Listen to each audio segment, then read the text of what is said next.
Hey, sup, girl? Go. Oh, we have to go change. Yes. Nailed it.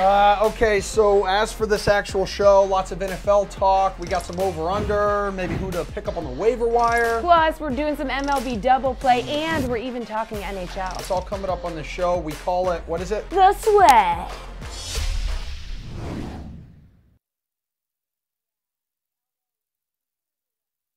Yes. Come on, producers and directors and bosses. This isn't what we want to wear. Let us wear sweatpants. All right, everyone. She's Jessie Coffield, and I am Emerson Lotzia, but enough about us. We do have a show to get to tonight. Yeah, that's correct. Let's talk about baseball. You want to start with that? Yeah. Let's go. All right. Me and Steve Buchanan and Action Matt LaMarca. Steve, I did not write that. Who you can catch on the Action Network app on Android and iPhone. We're going to start with MLB double play, so pick between the top priced options at the following positions. Steve, on the mound, Blake Snell for north of $12,000 or Clayton Kershaw for $11,300. And I read your cheat sheet, so I know who you're going with, but tell the people at home. Oh, wow. And for the record, I'm in my boxer shorts, so that's a, you know. Oh, yeah. Hey, Steve, prove it. You know, Emerson, it didn't even look like you changed much. You just went from like T-shirt to T-shirt. That's true. Well, actually, it was a crew neck to a V-neck. Please get it straight. Okay? Wow. But anyways, let's talk about Blake Snell. You know, I was thinking the Rangers would have a few more lefties in that lineup because they're so heavy on that. They only have one in that lineup, but it's just a bunch of scrubs they threw out there. So they sacrificed the lefties for a bunch of scrubs here tonight. I feel like you have to love Snell here. When you look at the lineup, what they're trotting out there tonight, only five players have an isolated power of less than 150 against lefties. 4 players with WOBA under 300. This is not a lineup you want to be scared about at all. Don't get me wrong, I think Kershaw's in a good spot against the Rockies, even though lefties have been their better matchup, but I much prefer Snell here. Matt, I mean, Snell is 800 more than Kershaw. Who are you going with in this spot?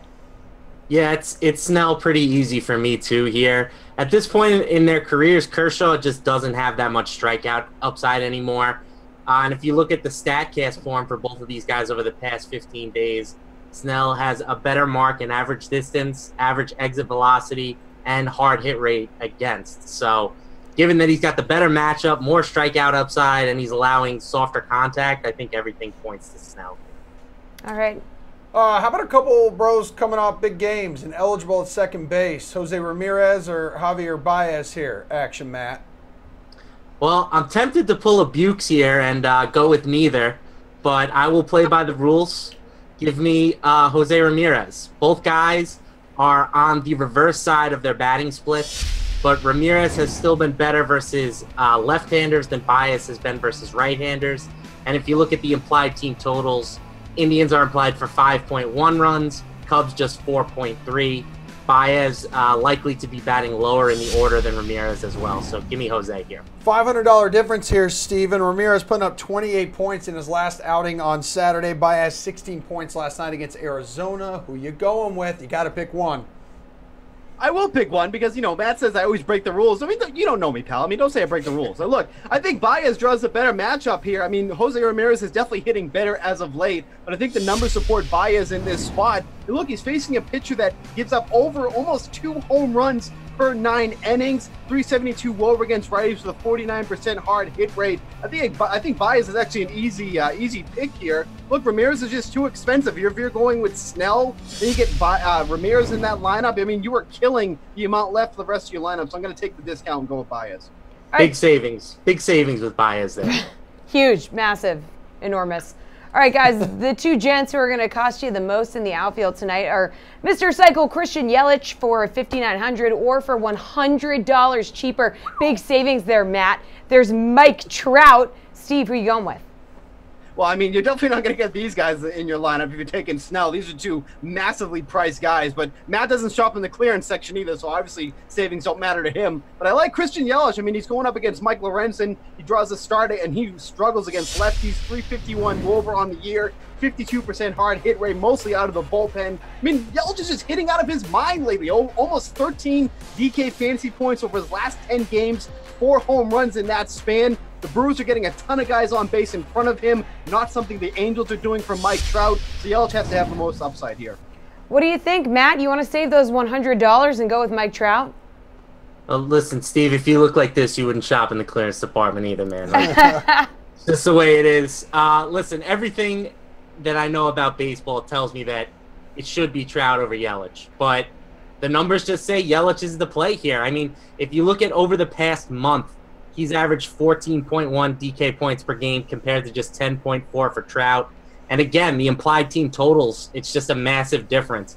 5.3 for the Brewers, 3.7 for the Angels. So, yeah, I'll take Yelich here, even though in the long run, Trout's going to be the better player of the two. Hey, guys, we have a question on Facebook from Wayne German. Pablo Reyes or Delino DeShields? Which one of the two is a better pick? Steve. DeShields just doesn't have the matchup. He doesn't have the power. So, I mean, I guess by default, it has to be Reyes. Yeah, just Delino just doesn't provide enough upside. Okay, Matt, do you have an opinion on that? Yeah, I mean, I'm definitely not targeting Blake Snell, so I'll go with Pablo. You know, batting leadoff on the right side of his splits. I think that's a pretty good call, actually. All right, well, Thanks. before we say peace out to you two, Aaron Judge returns to the Yankees starting lineup tonight against Boston, hitting second, playing right field. He hasn't registered an at-bat since July 26th because of a wrist injury. So what fantasy impact can he have on this offense, one that's really missed him in the lineup, Steve? Well, I mean, I think it's great for him to get back in enough time so the Yankees can clinch that wild card game, which they can lose in. So thank you for doing that. I mean, but look, it's a huge boost for their lineup. I mean, but we've seen this before when guys come back with their wrists. His power just might not be the same. So don't come out of here guns blazing. Think he's going to come back and hit 3 home runs. It's probably not going to happen. And now he has to settle in at the plate. So yes, as someone in that lineup, he's definitely a danger. But don't be surprised if his power doesn't come around right off the gate. Matt, what do you think about Judge's impact? Even if he's not hitting for power, he's going to be an addition over what they've been rolling out in the outfield recently. So it's got the potential to be a huge addition. I mean, he was the AL MVP last year. Even though he hasn't had the same offensive season, he still has an OPS of roughly 950 this season. So the Yanks need him. If they do have any chance of making a run in the playoffs, they're going to need, Aaron Judge to be their best player. Not happening. Well, we started with baseball, you two. We will end this program with baseball. So you two, please hang out. Steve will put up his bukes momentarily, plus some fill-in-the-blank with a very special NFL trio. Welcome to your DraftKings Fantasy Flash. I'm Taryn Azak. Packers running back Aaron Jones makes his return to the field for Week 3 in Washington after his 2-game ban for a violation of the NFL's policy on substance abuse. Well, without him, Green Bay has averaged just 83.5 rush yards, which is 25th in the NFL. The Pack is hoping he will add some spark for the remainder of the season. Well, now let's rewind back to 2017 when Jones was the Pack's most effective running back and finished the season with 448 yards on 81 carries for a 5.5 yard average. Now, no other running back on the team averaged more than 4 yards per rush. Jones' running style stands out, though, amongst other Packers in the RB rotation like Jamal Williams and Ty Montgomery. He's more compact and powerful. Jones saying he's worked hard this offseason and he's bigger all around, which will help him hold his own ground this year against larger defenders. The potential is there for Jones, whose salary is $4,300 against the Redskins. All right, the Week 3 waiver wire is upon us, so Reed Fowler, Julian Edlow, and Joe Holka are here to help you figure out which players to add, which to drop. You know the drill.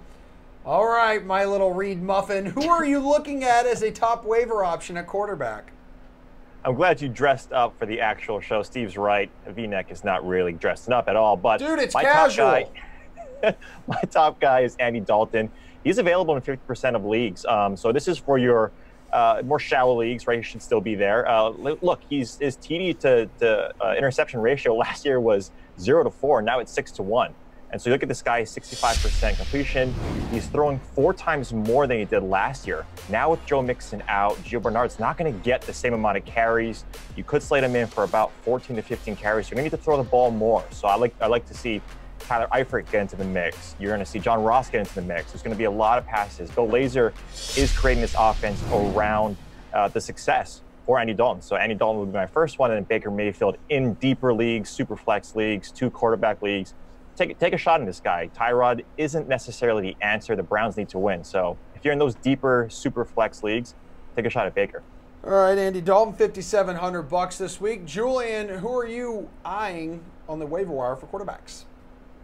Yeah, well, I mean, it's the obvious one, but he's still there in both of my leagues, and it's Ryan Fitzpatrick. A lot of people wrote off the Week 1 performance. It was at the Saints. It was a fluke game, and then he comes back and tops 400 yards and 4 touchdowns again. And I think people at first kind of thought, well, we only get this guy for 3 weeks, so there's not really value. And now, the narrative is starting to change.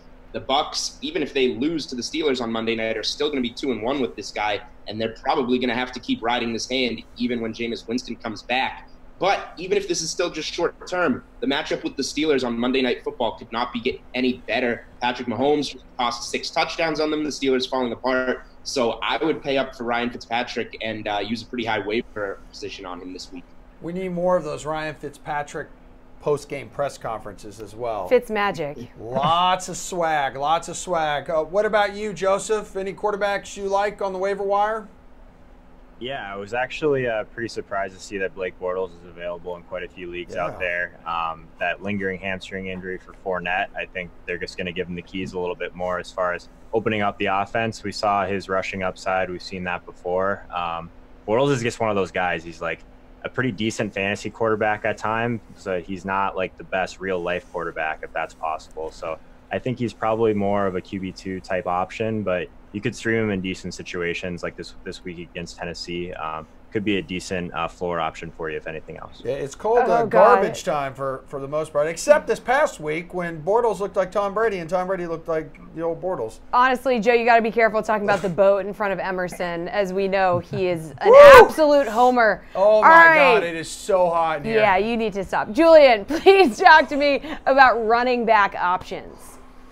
Yeah, well, so I think the obvious one this week is going to be Giovanni Bernard with the Bengals, and there's not really any numbers you need to know. Bernard hasn't been that great this season. I think he's gotten 12 touches for 51 yards. It's just kind of a plug-and-play spot with Joe Mixon out for 2 to 4 weeks with that knee injury. So for as long as Mixon is sidelined, Bernard is definitely a guy that needs to be added in season-long fantasy, and you can potentially start him a few times over the next 4 weeks or so, depending on the Mixon situation. The other guy, since that's the more obvious one for me, I think is just Phillip Lindsay with Denver. He got more snaps than Royce Freeman this past week and has looked better in both games, out-touching Freeman as well. We thought Freeman was going to be the starting running back all along in Denver, and that's definitely changing. So I think that that's a good pickup there as well in Lindsay.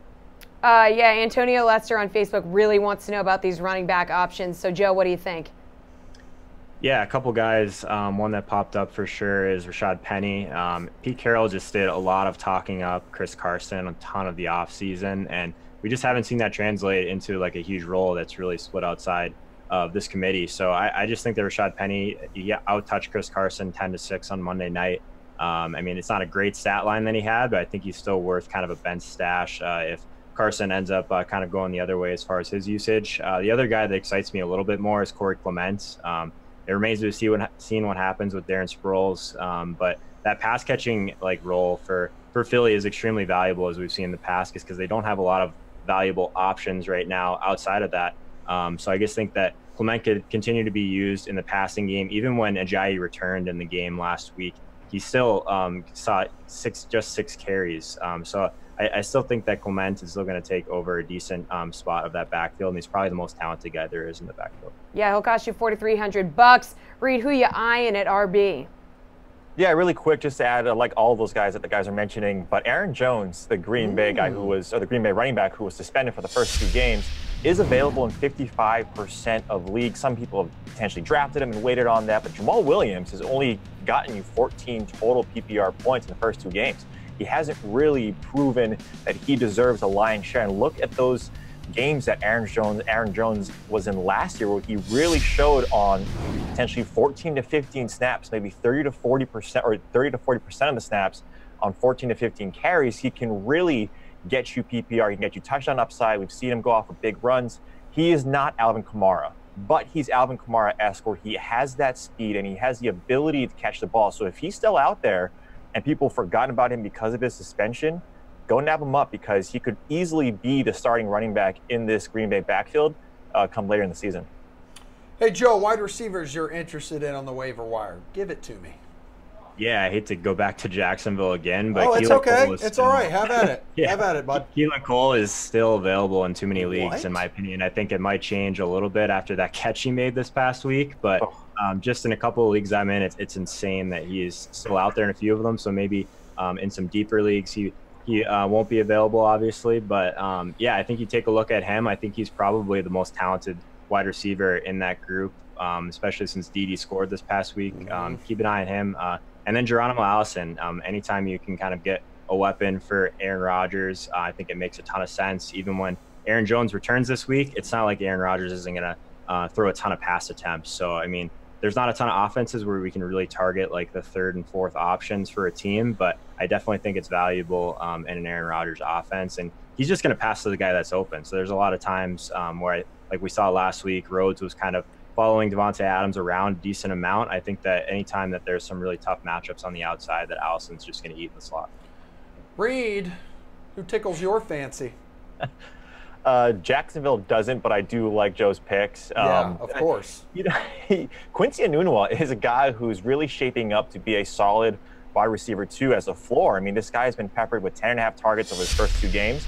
And Sam Darnold, as a rookie quarterback, any rookie quarterback for that matter, they find a safety blanket in their tight end. Well, look, I mean, he is the hybrid tight end receiver that we have in the NFL, and he's doing that with the Jets. So, he has a tough week 4 against the Jags, obviously week 5 against Denver, but this guy is getting so much volume that you have to put him in, and he's a nice plug and play at wide receiver too.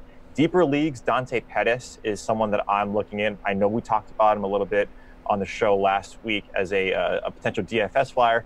Didn't really pan out, but if Marquise Goodwin is not healthy, you could easily see him for maybe another week to try and get you that touchdown upside. He has a big playability.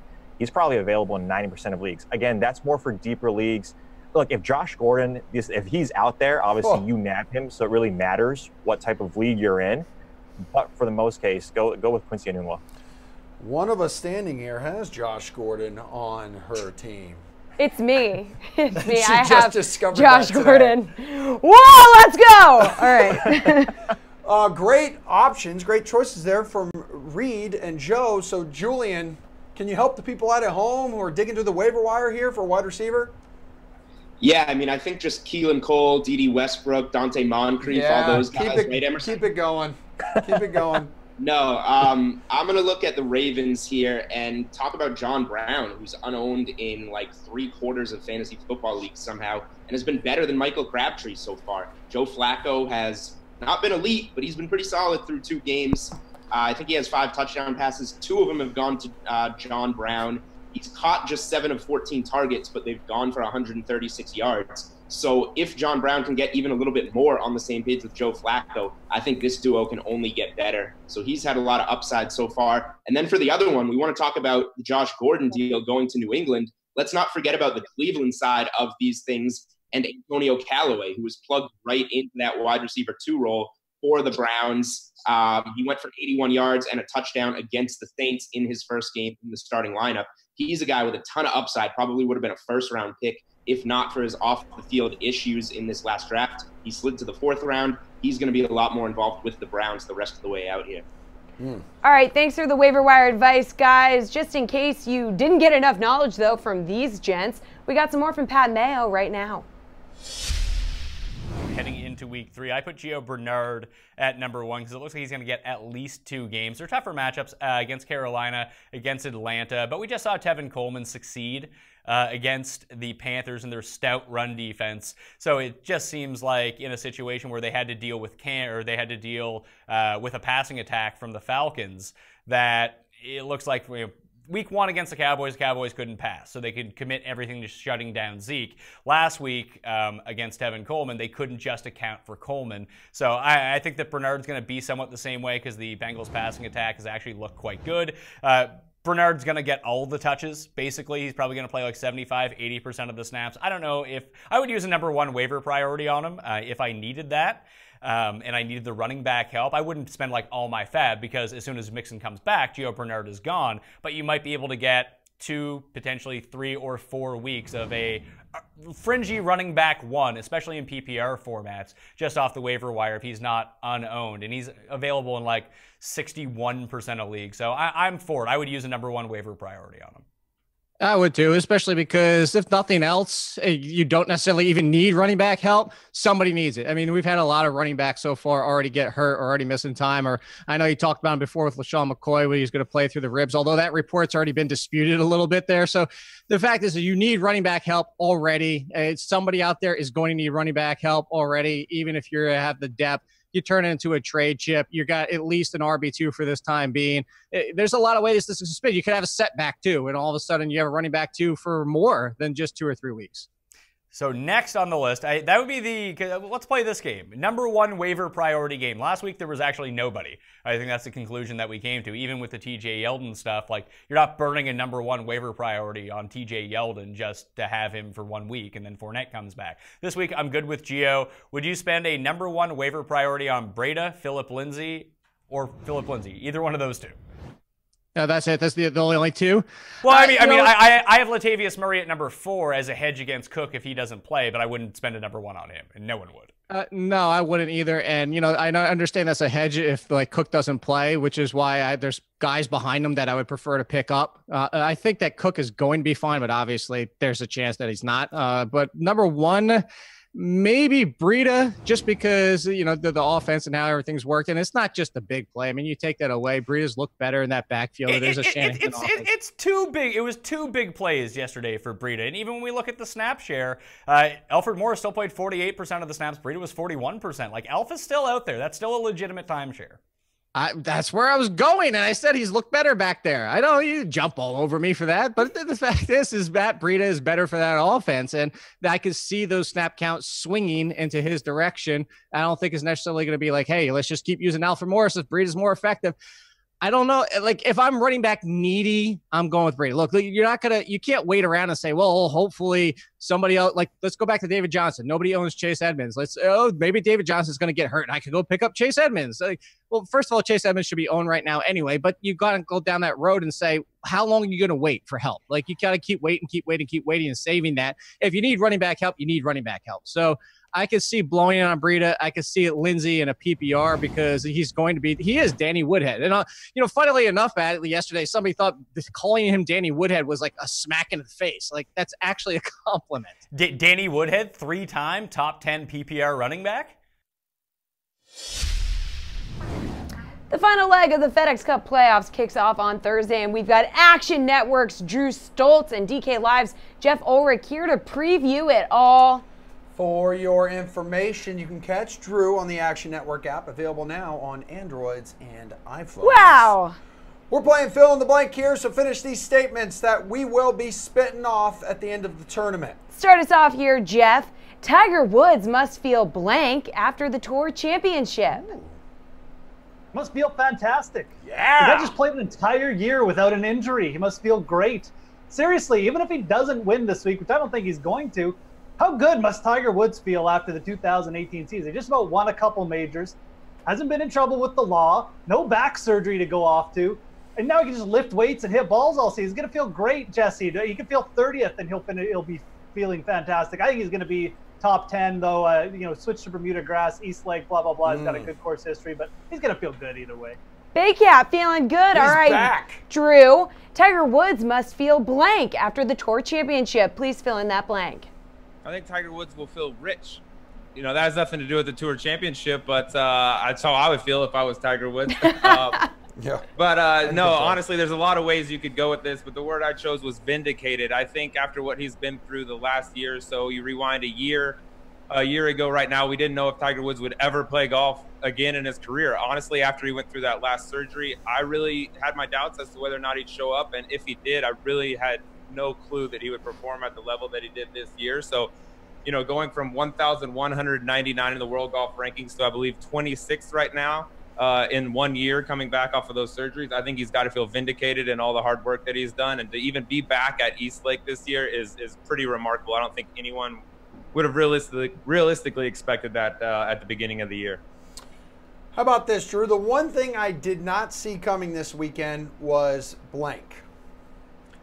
Yeah, you know, and I'm going to say a guy that I've been high on, but I don't think he'll be high on in the golf community as a whole. And I'm going to say I did not expect Hideki Matsuyama to play as well as he did this week. But for me, he's a guy that's been trending. He had an injury earlier in the year, dropped all the way to 86 in the FedEx Cup rankings, but last 4 events has really been playing well, top 15 in all 4.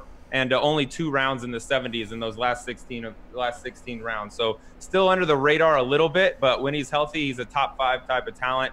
And I think he's getting back to the Hideki that we've seen of old. So a lot of people I don't think will expect Hideki to do all that well this year. He just kind of snuck in the Tour Championship, but I think he can turn a lot of heads this week. Well, you've sold me on it, Drew. How about you, Jeff? The one thing I did not see coming this weekend was blank. Please fill it in. Well, I'm going to go even deeper than that. I got a big hot take. I'm going to say Aaron Wise contending, $6,100 on DraftKings. Hey, look, he's basically got Rookie of the Year wrapped up just by making the Tour Championship, but he's got no pressure on him right now. We saw a rookie win this event last year, so why not? I mean, why not Aaron Wise? It's a terrific young player. He's got all facets of the game. His putting has really been on fire in the playoffs, and he's shown up in elite events. So 6,100, I think you're going to see Aaron Wise in contention this week. I'm not saying he's going to win. I don't think he's going to, but a top 5 finish? Yeah, sure. Why not? I was really disappointed with blanks showing this week. Jeff, please fill in that blank. Jason Day, I think a lot of people are getting sucked in here to $8,000 salary. Day has been pretty terrible in the playoffs, quite frankly. His putter saved him a little bit last week. He lost over 3 strokes, tee to green at TPC Boston. He was barely positive strokes gained last week or 2 weeks ago at the BMW Championship. He doesn't really have the greatest East Lake record either. I'm not sure what people are expecting here, some kind of huge bounce back. He just looks like good value. He's really not, though, in my opinion, in this elite field. He's not playing well, so I think Jason Day is going to be a big disappointment. Drew, I was really disappointed with blanks showing this week. I'm gonna parlay off of that and go with another hot take, and tough question because like disappointed implies that you got high expectations for this person going into the week. So I'm gonna say DJ Dustin Johnson. He's a guy that I thought heading into the FedEx Cup was probably the top of the list on most people that you would talk to. But the 3 events so far, he's finished 11th, 7th, and 24th, which is not terrible, but that's not up to DJ standards, at least not what we expect from him. I know that there's some stuff going on with the girlfriend or the fiance and all that. I think his head might not quite be all the way into golf as we've seen it in the past. And it just hasn't seemed like he's been all the way there contending in the events that we've become so accustomed to seeing him do. So I'm going to go super hot take. I am disappointed in Dustin Johnson this week. Well, the whole country of Canada is disappointed in Dustin Johnson right now. You don't mess with the Great Ones family. Yeah, I mean, Paulina deleting all of the pictures of DJ off of her Instagram, so we can only speculate that something terrible has happened. These days, that's when you know it's the official. Kiss of death. When your pics are gone off of Instagram. Finally, Drew, it was a lot of fun watching blank win the FedEx Cup. Yeah, I'm going to go with Justin Rose. He's a guy, I know he just vaulted to #1 in the world, so it's going to seem like a little bit of a recency bias here, but for my money, he's been the most well-rounded player on the PGA Tour for the last 2 years, probably. Really doesn't have a weakness in his game. He had the tough playoff loss to Keegan last time we saw him, which he could have easily won, But I think he's a guy that you put him on any type of golf course, whether it's links, whether it's US, European, PGA. I think he's all around. He's the best player on the PGA Tour, and I think starting in 2nd place, the winner's going to come out of the top 5, in my opinion. He's the 2nd closest to Bryson, and I think Justin Rose gets it done this week. Yeah, it's going to cost the most out of any other golfer in the field, $11,400. Jeff, it was a lot of fun watching blank win the FedEx Cup. Well, I hate to call Drew out because the winner's going to come out of the 7th spot with Brooks Koepka this week. Brooks only shows up for big events. He's been hibernating all playoffs. But he's actually best in strokes gained tee to green over the last 5 weeks. This guy's just hashtag good, and he can wrap up Player of the Year. He can maybe even, I'm not sure if he can hit #1 in the world, but he possibly can. He can wrap up the FedEx Cup basically with a win. I think Bryson DeChambeau has finished like outside of the top 2 or something like that. So I like Brooks Koepka. Like I said, just a big-time player, and this is just the year of the Brooks with 2 major wins already, so why not? All right, thanks, guys. We appreciate the time as always, and we've got some NHL talk coming your way. You heard me right. Okay. First, let's hear more about the Tour Championship from Pat Mayo. Top 10's coming in. This is exactly what he did when he won this event. Exactly the same thing. No, I mean, I see it. But the thing with me, and again, maybe this is just my overall mantra this week, is I see it, but so does everybody else. Like, there is almost no angle that you're looking, you know, with stats or form or anything where you're like, oh, 7,300 Billy Ho, I should go here because everything sets up so well. But for me, it's like if that leads to a somewhat depressed Patrick Cantlay, and I'm not saying he's going to be, you know, sneaky by any stretch, but man, if I'm getting a discount there, I'll go to a guy who, I mean, you know, it's never encouraging to see you lose a boatload of strokes on the green here last year as well as last week, but I'll kind of roll the dice and say, you know what, everything else is still working pretty damn well. Well, I guess the other guy there is Tommy. Are people just over Tommy? Because I feel like we say that every week, and then it turns out he's the highest owned guy. Yeah, that's a good point. There are so many weeks where it's like, oh yeah, and then he's 40% owned, and it's, you know, he's very volatile. The upside's always there. I kind of group him with Rahm, to be honest. He's playing a little better for sure, but it's no one that I'm looking to jam. And if I have a team and I need a guy in that range, he would be in the mix for sure. But I think Billy Ho is an important guy. Well, one way or another, you better know what you're doing with him. That's for sure. Well, I think that what you're going to see the most common pairing in any lineup is going to be Billy Horschel and Xander Schauffele to end people's teams. Yeah, and that's what you can do when you if you take a couple guys up top and you end with those two, I'm not sure there's much you can do in the 8s to even be unique at that point. If you're hovering around 50, and I haven't done, you know, the math on the teams with what you would be at, but I 100% agree. If you end in the 7s, most likely it's going to be 7 flat or with Billy Ho.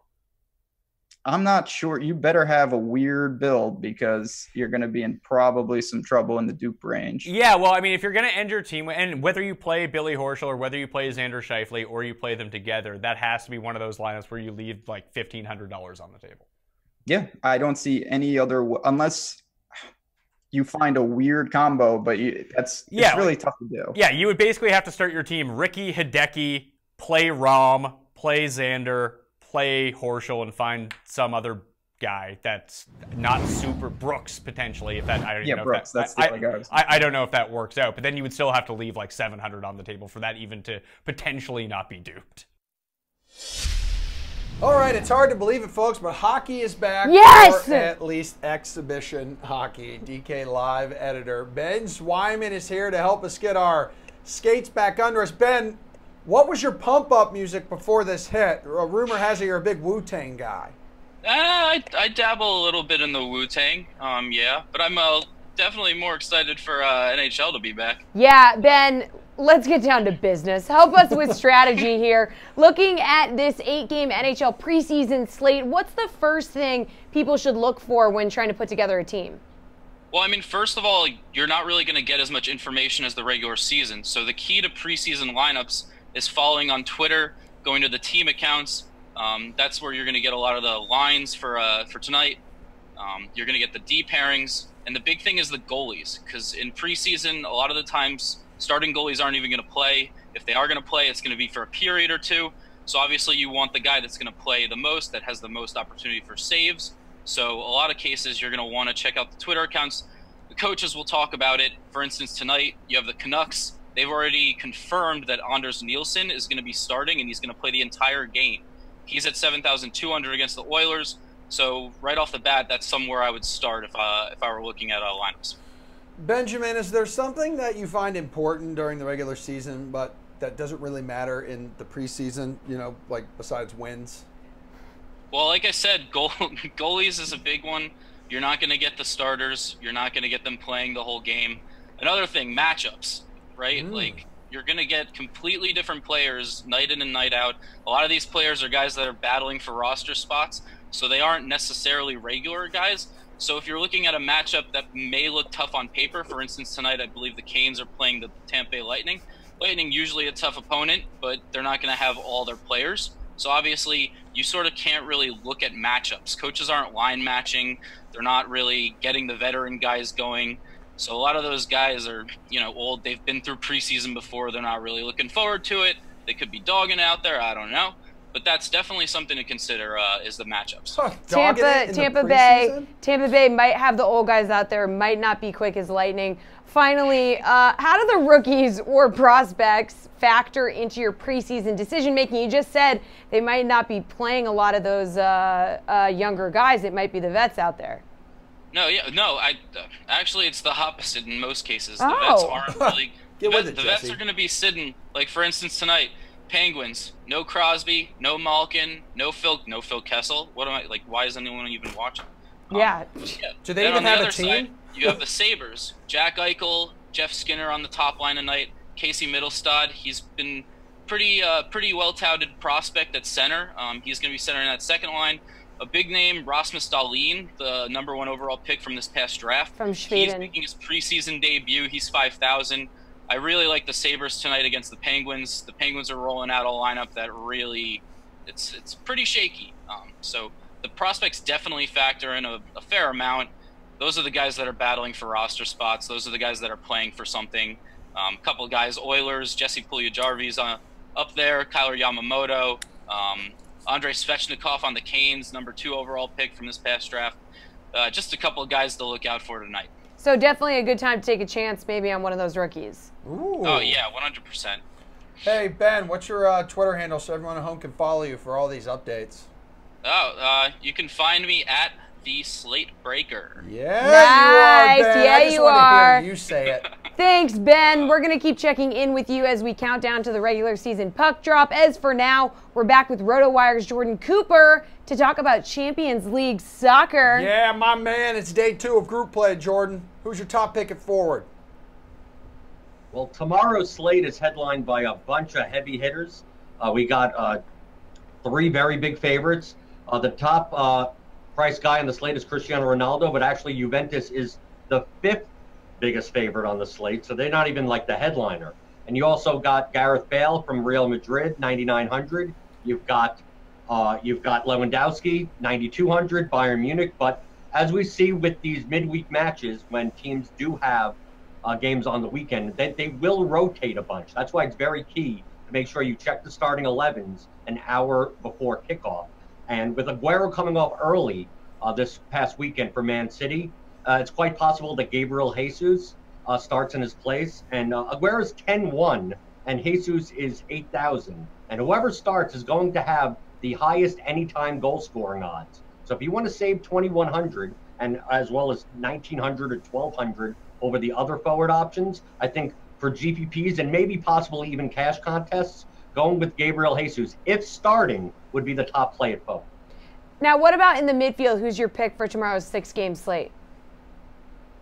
Well, the midfield is loaded. We got James Rodriguez if he starts. We got Marco Asensio or Isco if he starts. I know I'm putting an asterisk on a lot of these things on if starting. That's what makes Champions League slates so hard to plan for.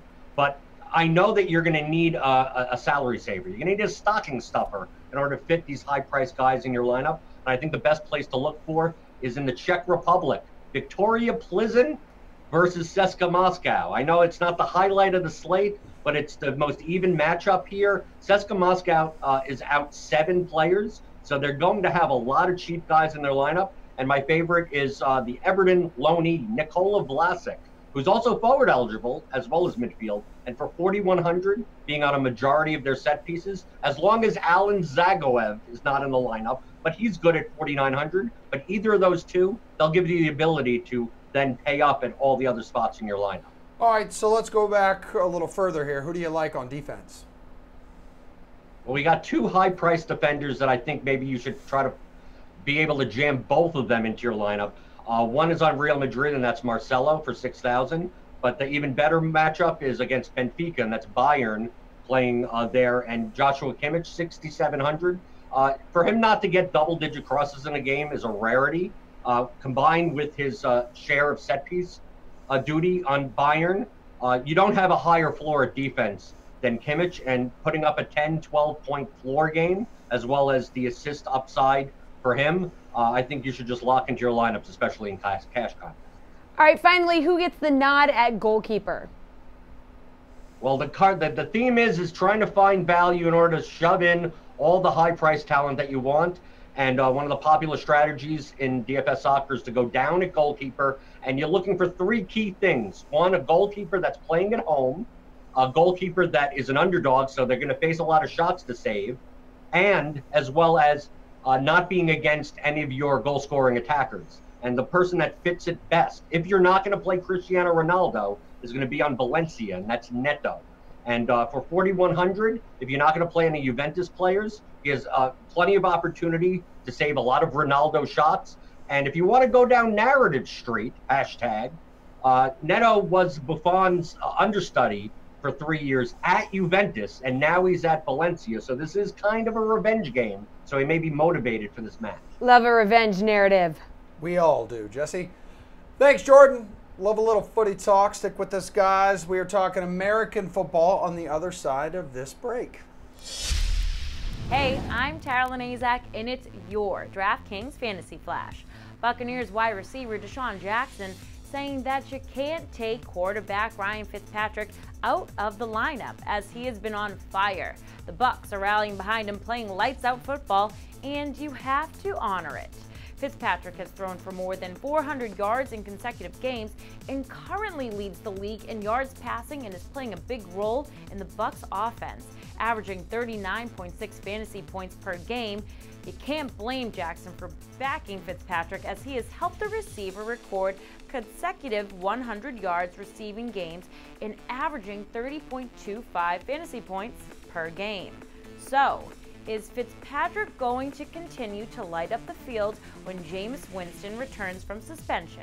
Well, Jackson knows that's not his decision, and it comes down to coach Dirk Cutter and offensive coordinator Todd Monken.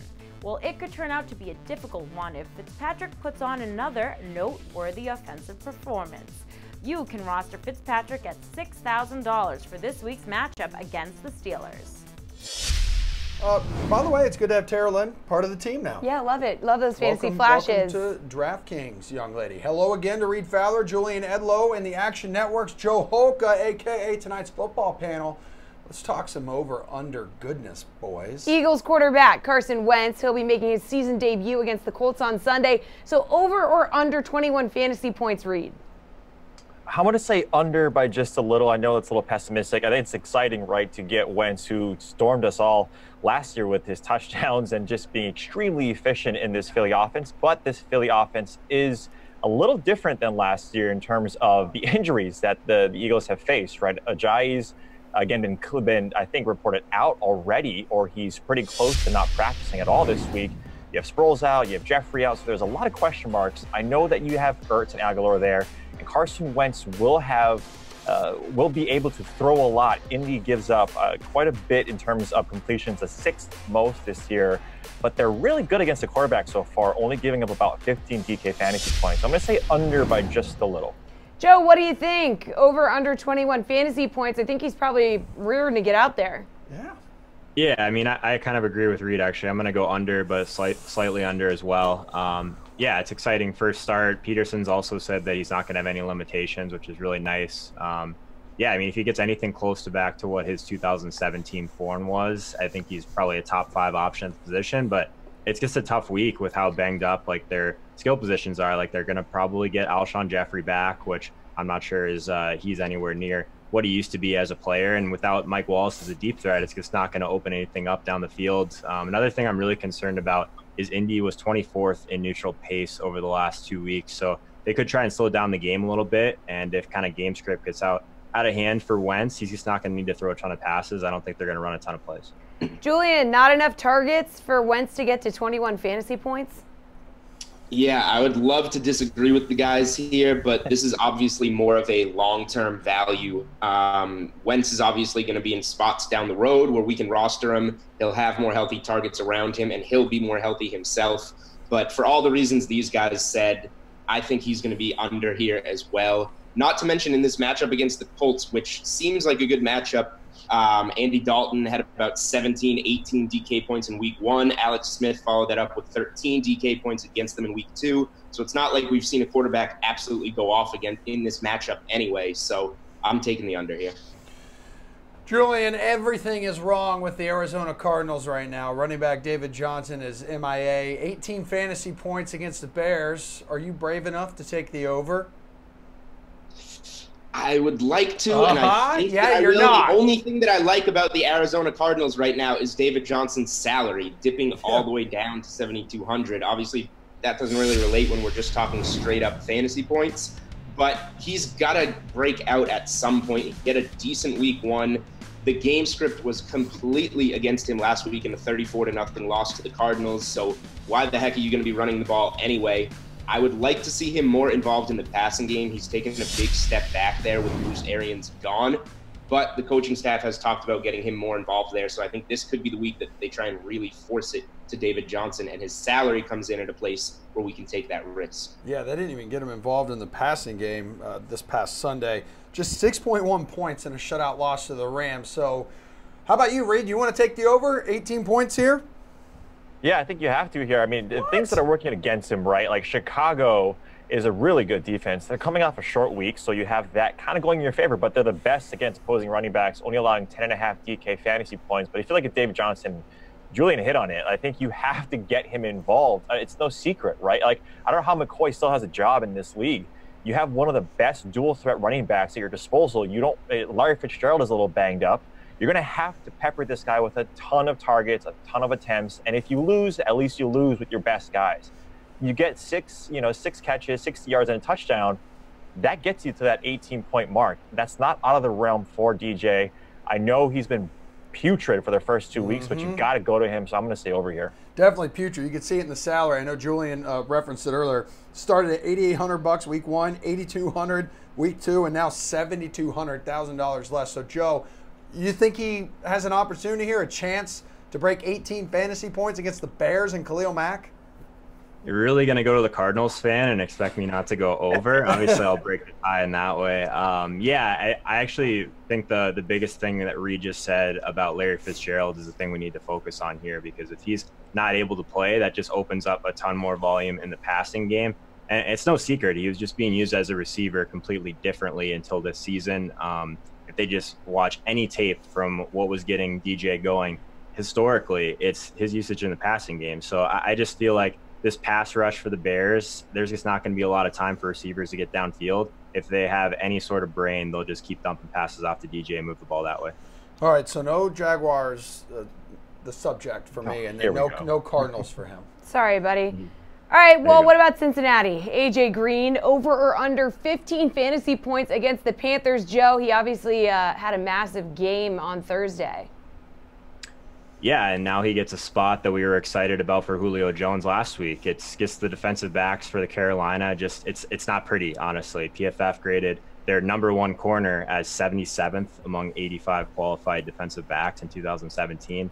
That's not very good. Their slot corner was also 28th among nickelbacks last season. So, and then they've got a rookie, Dante Jackson. Like, if from every level they don't have a guy that can stop AJ Green, I think he'll go over. Oh, what do you think, Reed? AJ Green, over under 15 fantasy points. Yeah, I'm going to say over just by a little as well. I mean, if you look at that Carolina defense, they're middle of the pack with run and pass. But Luke Kuechly makes such a big difference, right? We saw this team last year really hemorrhage DK fantasy points to the receivers. Even though Kuechly is not necessarily guarding these guys, he's so important to that defense. Joe is right. These guys have a lot of rookies. There are a lot of veterans in that backfield. As long as Kuechly is out there, you do think that he does equalize any sort of offensive threat. Mixon is out too, right? So if you think that there are going to be more targets to go around Eifert, and it's got to go to AJ Green, so I'm going to say over here. What do you think, Julian? Are you going to go all 3 for 3 over? Yeah, well, I mean, Reed touched on the spot that makes me the most excited there, and that's that Joe Mixon is out. I don't really trust Giovanni Bernard all that much to just plug into his role and keep this offense moving the same way that it has been. So I think in this same spot that we were excited, Julio Jones let down a little bit, but Calvin Ridley had a really good game in this matchup as well. So AJ Green is going to be, we just saw the ball go to him a lot, so we know Carolina's definitely going to be keying in on him, but they have to throw with no Joe Mixon, so I'm taking the over here reluctantly, I guess. Reed, Colts tight end Jack Doyle. Where are you going with 10 DK fantasy points? I'm going to say under here, and you get the snaps, right? You get the 90+% snap count with Jack Doyle, but especially with tight ends, you're gonna need those yards and or touchdown. Well, Jack Doyle doesn't really give you any yards after the catch. He gives you targets. You don't get points for targets. You get points for yards and touchdowns. Not rocket science. Ebron is the guy who's going in on 25 to 28% of the snaps, and he's got you 2 touchdowns in the first 2 games. He's not getting you targets or necessarily or receptions, but he's getting you those touchdowns. He's eclipsed the 10 fantasy point mark twice now with those. So I'm going to say it goes to Ebron and under for Jack Doyle. Just 4 fantasy points after being held to just 2 receptions in week 2. Julian, where are you going to go on this? Over or under for Doyle? 10. Yeah, I'll disagree with Reed here. I'll say that he goes over. Eric Ebron, definitely not a good thing for Jack Doyle's fantasy value, but as he said, he's playing on less than 30% of the snaps, so he might not be that bad. It might just be a little bit of a fluke that he's done so well this far. Doyle's game plays right into how Andrew Luck likes to play in that dink and dunk. He played really well in week 1 besides the game-losing fumble that really hurt them in real football in that game against the Bengals. But I think he would have had 14 DK points in that game had he not fumbled. So I'm looking for more of what we saw in week 1 versus last week for Doyle. So I'm really happy that his salary has gone down to $3,500 because he really interests me this week. Yeah, Eric Ebron was the red zone option for Andrew Luck on Sunday, so not ideal if you're Jack Doyle, or Eric LeBron, as Reed likes to call him. Joe, over or under 10 fantasy points for Doyle? Yeah, I'll go under as well, just for a slightly different reason. I don't really play tight ends on the road with low team totals. Team totals is one of the most predictive stats there is for tight ends because of, you guys nailed it on the head, touchdowns is what matters at this position. And even if the total was a little bit higher, he's not being used in the red zone. And if we're going to rely on him for yards and catches, the Eagles defense allowed the 12th fewest yards to tight ends last year. I just think it's a terrible spot.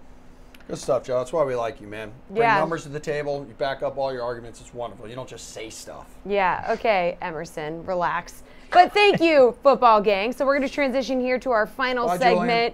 It's loved by almost everyone, hated by at least one, but he just left this segment. He's not here right now. It's our highest rated segment, Put Up Your Bukes with Steve Buchanan. All right, Steve, you got to hit us with your 3 picks for the night and their DK fantasy point projection. And Action Matt LaMarca, you can find on the Action Network app on iPhone or Android. I know I've said it like 1,000 times. Come on. I think I would have it down by now.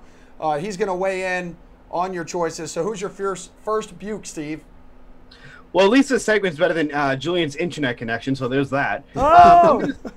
I'm going to start with Derek Holland for 22 DK fantasy points, $8,300 tonight. You know, I've talked about Holland numerous times this season, and I'll absolutely be playing him again tonight. You know, the Padres used to be a good team against lefties, but they just simply aren't or haven't been for quite some time now. Since the All-Star break, the Padres own just a 303 WOBA with a 163 isolated power and a 22 K percentage with just an 8% walk rate against lefties. And Holland is striking guys out at a pretty good clip. He's got a 23.3 K percentage in that same time span, allowing just a 275 WOBA. Look, there's no guarantee he's going to get the win here because nobody on either of these teams can hit. But look, I think Holland's a great option tonight. No one's really looking at him, so I'll absolutely take that ownership too as well. I know you absolutely hate this pick, Matt. Hate's a strong word. Hate's a strong word for this one. I think Buke might be a little aggressive with his fantasy point prediction, but I can't fight too hard against it. He mentioned the Padres have just been awful against left-handers. If you look at their projected lineup, they've posted a 21.8% strikeout rate against left-handers over the past 12 months. So definitely some decent strikeout upside. My big question is why not just save the money and go with Joey Lucchesi against the Giants? Yeah. You know, the Giants have been even worse than the Padres have been, and I think Lucchesi has more upside in that department. So he would be my pick, but I can't fight too hard against Derek Holland as a low-owned type of GPP play. Okay. Steve, yeah, Lucchesi doesn't do it for you? All right. No. Second Buke? Yeah, I'm going to go with Michael Conforto for 14 DK fantasy points. Look, the reason he's contrarian for tonight is because he's going up against Aaron Nola. So normally this wouldn't be a contrarian play. But Nola suddenly is allergic to keeping the baseball inside the park. He's given up 7 home runs in his last 3 starts, including 3 to the Mets, who we just faced 2 starts ago. I mean, just to put this in perspective, Nola has allowed more home runs in the past 17 2/3 innings than he did through 129 innings in the first half of the season. Oh, and of those 9 home runs he's given up, 7 have come against lefties in the second half. Look, Conforto is swinging an absolutely hot bat right now, averaging 15 DK fantasy points over his last 10 games. Wow. I'll be paying up for him. Not a lot of people will be doing so. So again, ownership is definitely going to be your friend here as well. A lot of people at home listening to Steve right now saying thank you. Matt? They might not be saying thank you at about 10 o'clock Eastern time. Listen, you're really tempting me by picking a Met. You know the way to get to my heart, but the dagger. I just can't get behind Conforto tonight. Oh. If you look at his production, his StatCast data suggests it's been a little fluky. Oh boy, a hard hit rate of just 30% over his past 15 days. So he's not really making elite contact. He's just 5 home runs last 10 games, but okay. That's not elite contact. Yeah, it's not. Nope. He Go can, ahead, now finish. He can hit home runs, but I don't, consider me skeptical that Aaron Nola is all of a sudden like a bad pitcher. I know he's given up 7 home runs in his past 3 starts, but the guy is going to finish, top 3 in the NL Cy Young voting. He's a tremendous pitcher, so I have no problem thinking that he's going to bounce back eventually. You'll definitely get him at low ownership. He's going to be, 1-2% owned tonight, but I just don't see a lot of upside in targeting him tonight. All right, Steve, you have one more Buke? I mean, with all these bad rebuttals that Matt has, I don't know if he's going to be able to keep on that lamp that he just bought. It might be shut down because he can't pay his bills. Well, we really appreciate that. That was quite difficult last time when he was trying to do this in the dark. Yeah. Yeah, I know. Yeah, it looked like Two-Face. I don't know. I'm going to go with Joey Wendell for 12 DK fantasy points. I mean, look, you have to love that he's leading off here. He's going to get at least a couple shots against Colorado tonight. Lefties have tagged him for a 332 WOBA with 6 of his 7 home runs allowed on the season. He's having an exceptionally bad month of September. Colorado we're talking about here. 461 WOBA with a 49% hard hit rate. So there's your StatCast there, Matt. Wendell doesn't have a ton of power, but he's getting on base a ton, and the Rays should have ample opportunities to knock him in this spot here. Colorado should get shelled in this spot. So Wendell at the top of the lineup, he should be great for 12 DK fantasy points.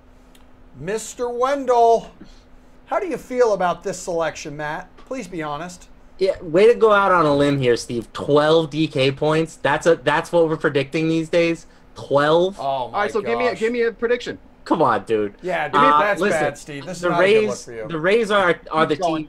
The Rays are the team to target tonight. They are in a great spot. Highest implied team total on the board. And Gallardo is awful. He's got a 6.67 ERA this season.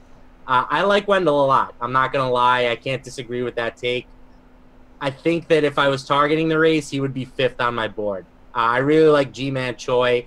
He's the guy I think that you really need to have in your lineup. He's been smoking the baseball recently. I also love Tommy Pham, and I'll throw Brandon Lowe and Matt Duffy in there as well. So even though Wendell's batting leadoff, he's still not a particularly great hitter. I love stacking the Rays tonight, but Wendell would be kind of low on my priority list. But he would score more than 12 DK fantasy points, and you still don't want to take him? Okay. 12 is just, it's a cop-out prediction. Ooh. How so? Yep. Take How it away, so? guys. How so? Answer the question. It's like 12 DK. If he scores 12 DK points tonight, are you even going to be happy about that? I don't think you would be. Like, if That's you're 3 trying times value. If you're trying to win a tournament, you're going to need more than 12. Shut the lamp off. Shut the lamp off. We got to wrap the show. Just turn your light off. Okay. Don't shut it off This yet. guy's impossible. You can't win with this guy. Keep your lamp on, His rules, please. he wins. No, Action Matt, keep your lamp on. Before you guys leave, we need you to give us your slate-approved picks. Matt, slate-approved. Who is it and why? G-Man Choi. He's the guy on the Rays that I think you really want. I think he goes yard tonight against Gallardo, who's just an awful pitcher at this point in his career. Steve, your slate-approved pick. Joey Wendell. So I'm going to go with Michael Conforto, and I'm going to shut my lamp off. Oh! Oh, that's the lamp drop, Into bro. the darkness. That's the lamp drop. That's that lamp drop. Oh, man. Well, anywho. Yeah, thanks, guys. Appreciate the You time. never look better, Steve. Yeah. Oh! I was waiting for it. It's the Action Matt look. Oh man, that was actually a sick. That was pretty good. Matt. For anyone who didn't Wow. watch that show last week, Matt tried to do this whole show without basically a light on his face. Without and we're like, any light. We're never having you back on until you get a light. But he has a light now, so we're good. Yeah. Yeah. Well, thanks, guys. Yeah, this has been The Sweat. I'm Jessie Coffield. He's Emerson Lotzia. We're going to be right back here tomorrow night at 6 p.m. Be sure to tune in. Who knows what we're going to do for the cold open? We should think about that. Okay. Maybe maybe Jay Brennan, the guy who his magic fingers. We're going to do some magic. Maybe magic. bring all us right. in. Teleportation. He's See right you guys. off camera. See you guys tomorrow at 6.